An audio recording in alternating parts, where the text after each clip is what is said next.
السلام علیکم ورحمۃ اللہ وبرکاتہ۔ آج کا ہمارا ٹاپک ہے عدل کرنا، انصاف کرنا۔ عام طور پہ ہمارے معاشرے میں جو عدل اور انصاف ہے، عام سینس میں یہی سمجھا جاتا ہے کہ عدالت میں جو عدل ہوتا ہے یا عدالت میں جو انصاف ہوتا ہے وہی عدل ہے۔ عام زبان میں یہ سمجھا جاتا ہے،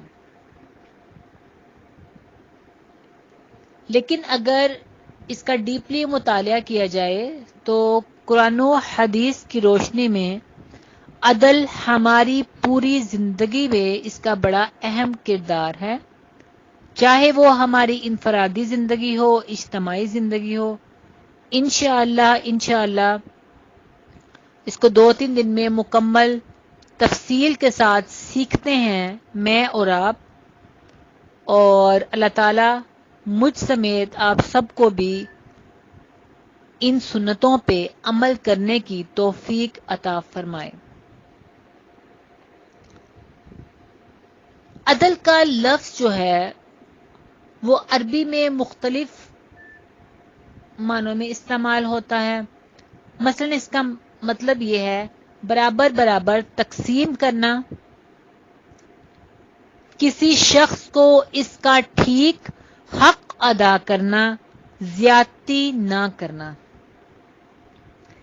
اور عدل کے ساتھ ایک لفظ اعتدال بھی استعمال ہوا ہے۔ اعتدال کا مطلب ہے میانہ روی اور درمیانہ درجہ اختیار کرنا۔ اس کے بارے میں ہمارے نبی صلی اللہ علیہ وآلہ وسلم کا ارشاد ہے، خیر الامور اوسطها۔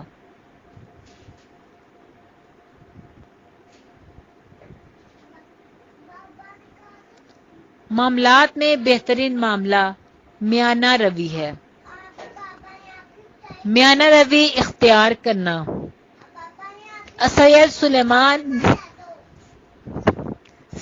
سلیمان نسبی رحمہ اللہ کا قول ہے، کسی بوجھ کو دو برابر حصوں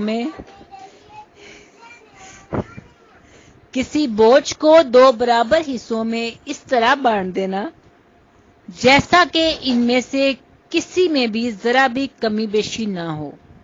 کسی بوجھ کو دو برابر حصوں میں اس طرح بانٹ دیا جائے کہ ان دو میں سے کسی میں بھی ذرا بھی کمی بیشی نہ ہو، تو اس کو عربی میں عدل کہتے ہیں۔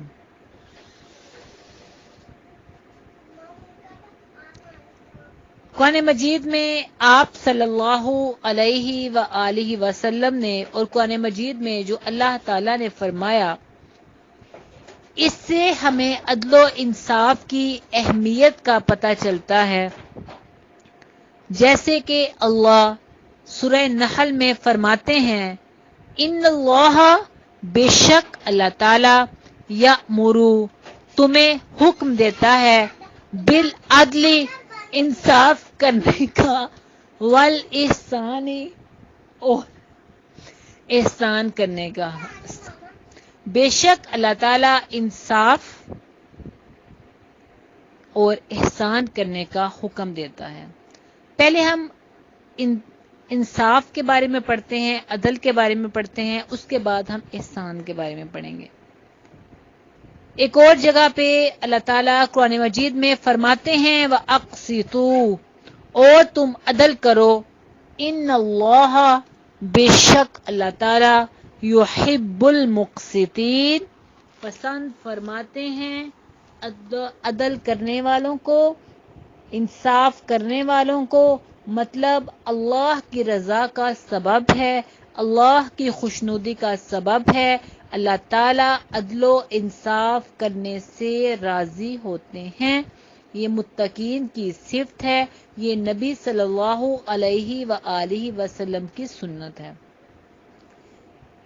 ہم نے متقی بننا ہے تو ہمیں اس پہ عمل کرنا پڑے گا، انشاءاللہ ہم کریں گے، پوری کوشش کریں گے اللہ تعالیٰ کی توفیق سے۔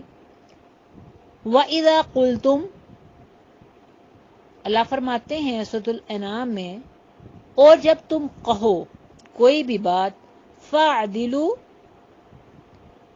جب تم کوئی بات کہو، فَاعْدِلُوا، تو عدل کرو، وَلَوْ كَانَ ذَا قُرْبَىٰ، اگرچہ وہ کسی بھی قریبی رشتہ دار کے خلاف ہی کیوں نہ ہو، تو تم اس میں عدل و انصاف اختیار کرو۔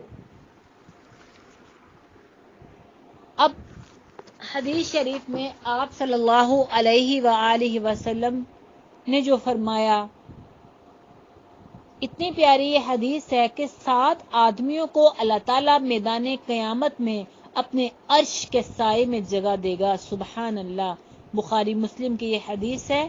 اللہ اپنے عرش کے سائے کے نیچے اس کو جگہ دے گا۔ اس وقت کسی بھی قسم کا کوئی بھی اتنی زیادہ نفسا نفسی کا عالم ہوگا کہ انسان بڑا ہی پریشان ہوگا اور اللہ سے اپیل کرے گا، درخواست، اور اللہ سے کہے گا، یا اللہ آج تو کوئی ایسی نیکی کام آ جائے، اس کو نیکیاں، انسان اس دن کہے گا کہ کاش میں یہ بھی کر لیتا، وہ بھی کر لیتا، اتنا نفسا نفسی کا عالم ہوگا، انسان پسینے سے شرابور ہوگا۔ حدیث شریف میں بڑا ہی وہ ہولناک منظر جو بیان کیا گیا، آپ اس کی ہولناکیوں کا اس سے اندازہ لگائیں کہ آج کل ایک وبا کی صورت میں جو ہم لوگ مسلمان آزمائش میں ہیں، تو یہ دیکھا جائے کہ کتنا زیادہ ایک ڈر اور خوف ہے، خاموش اللہ کا عذاب ہے، اللہ کی آزمائش ہے کچھ لوگوں کے لیے،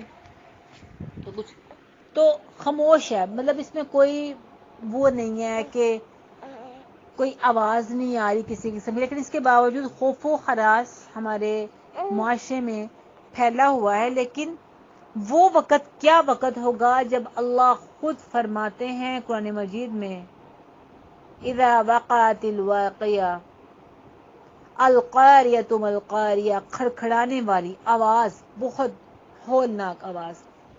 اللہ تعالیٰ اس انسان کو عرش کے سائے میں جگہ دے گا، اور اس دن اللہ کے سائے کے علاوہ اور کوئی سایہ بھی نہ ہوگا۔ کس شخص کے بارے میں؟ ان میں سے پہلا وہ ہے، 7 آدمی میں سے ایک وہ شخص ہے جو انصاف کرتا ہے، عادل حکمران ہے، اس کا یہ رتبہ ہوگا۔ نبی صلی اللہ علیہ وآلہ وسلم کا فرمان ہے، جو لوگ اپنے اہل و عیال اور ماتحتوں سے عدل و انصاف کرتے ہیں، وہ خدا کے ہاں نور کے ممبروں پر ہوں گے۔ سبحان اللہ، اللہ کے نور کا ممبر کیا ممبر ہوگا، سبحان اللہ۔ آپ صلی اللہ علیہ وسلم کا فرمان ہے کہ 3 شخص جنتی ہیں۔ پہلا وہ شخص جو انصاف کرتا ہے اور اسے نیکی کی توفیق ملتی ہے۔ دوسرا وہ شخص جو اپنے رشتہ داروں کے لیے نرم دل اور رحیم ہے۔ اور تیسرا وہ پاک باز شخص جو حرام خوری اور سوال سے بچتا ہے۔ ہمارے پیارے نبی صلی اللہ علیہ وآلہ وسلم کی اگر سیرت طیبہ کا مطالعہ کیا جائے تو آپ صلی اللہ علیہ وآلہ وسلم کی ایک مشہور واقعہ ہے ایک تو فاطمہ نامی عورت جو تھی،